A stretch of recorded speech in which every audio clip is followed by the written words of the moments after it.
Pernah nggak sih kamu bangun pagi, lihat notifikasi WhatsApp dari bos, dan tiba-tiba rasanya pengen banget resign detik itu juga? Padahal kerjaannya kamu suka, kantornya oke, tapi entah kenapa setiap kali harus berhadapan sama atasan, energi kamu langsung terkuras habis sampai 0%. Kalau kamu merasa kayak gitu, tenang, kamu nggak sendirian. Masalahnya mungkin bukan di kamu yang kurang tangguh, tapi bisa jadi karena kamu lagi berhadapan sama tipe bos penyedot energi yang memang punya bakat alami bikin karyawannya burnout dalam waktu singkat. Burnout itu bukan cuma capek biasa yang bisa hilang pakai tidur siang atau liburan akhir pekan. Ini adalah kondisi di mana mental, fisik, dan emosi kamu benar-benar habis. Dan percaya nggak percaya, faktor terbesar yang menentukan kesehatan mental kita di tempat kerja itu bukan beban tugasnya, tapi siapa yang memberikan tugas itu. Hari ini, kita bakal bongkar habis beberapa tipe bos yang paling cepat bikin karyawan kena mental. Mulai dari yang kelihatannya baik, tapi manipulatif, sampai yang emang bikin geleng-geleng kepala setiap hari. Siapkan kopi kamu, santai sejenak, karena mungkin setelah nonton ini, kamu bakal sadar kenapa selama ini kamu merasa lelah luar biasa. Tipe pertama yang paling juara bikin orang burnout adalah si micromanager. Ini adalah tipe bos yang nggak percaya kalau kamu bisa bernapas tanpa izin dia.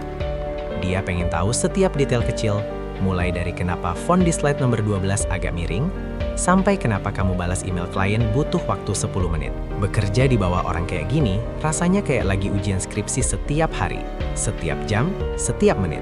Kamu nggak punya ruang buat kreatif, apalagi buat mandiri.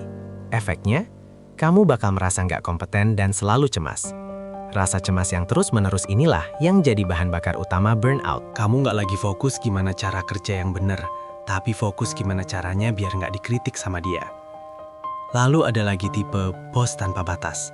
Nah, kalau yang ini biasanya paling sering muncul di era kerja remote atau hybrid. Bagi dia, jam kerja itu cuma saran, bukan aturan. Dia bisa chat jam 11 malam cuma buat nanya file yang sebenarnya baru dipakai minggu depan. Dia nggak peduli kalau itu hari Minggu atau kamu lagi di acara nikahan saudara. Di mata dia, kamu adalah aset yang harus standby 24/7.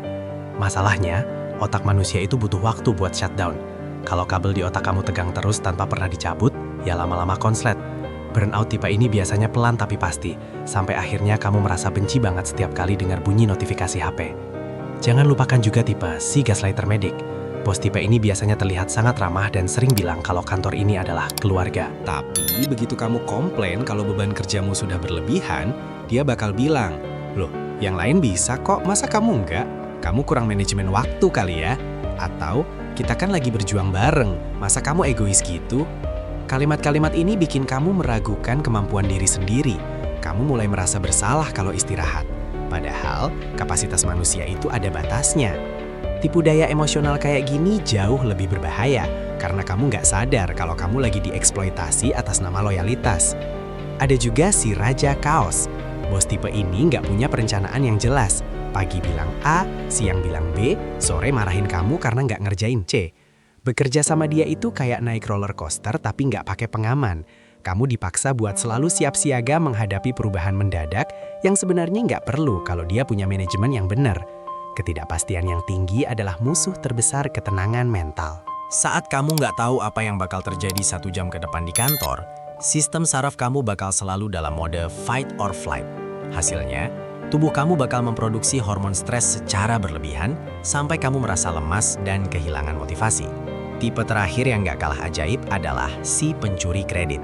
Dia jarang muncul pas ada masalah, tapi paling depan pas ada apresiasi. Semua ide bagus kamu diklaim sebagai pemikiran dia, tapi kalau ada kesalahan kecil, kamulah yang dilempar ke depan bos.